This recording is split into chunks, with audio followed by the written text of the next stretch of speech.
বেড়ে চলেছে পাকা রাস্তায় দুর্ঘটনা।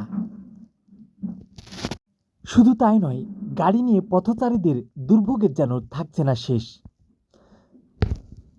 যত্রতত্র ঘটছে নানা দুর্ঘটনা, যার হাত থেকে অনেকেই রেহাই পাচ্ছেন না।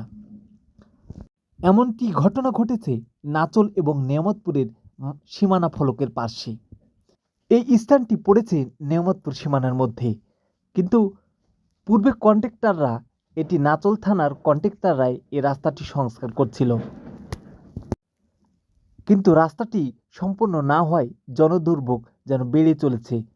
শুধু তাই নয়, রাস্তার দুই পাশে গড়ে উঠেছে মার্কেট। এই মার্কেটের পাশ দিয়ে যে সকল ড্রেন থাকা প্রয়োজন তা এখনও নেই, যার ফলে জলবদ্ধতা এখানে নিত্য সঙ্গী হয়ে দাঁড়িয়েছে। নিজ উদ্যোগে কিছু ধানের আড়তদাররা মার্কেট মালিককে প্রস্তাব রাখেন তারা নিজ খরচে পাইপ দিয়ে পানি নিষ্কাশন করবেন, কিন্তু রাজি হয়নি এই প্রস্তাবে কেউই।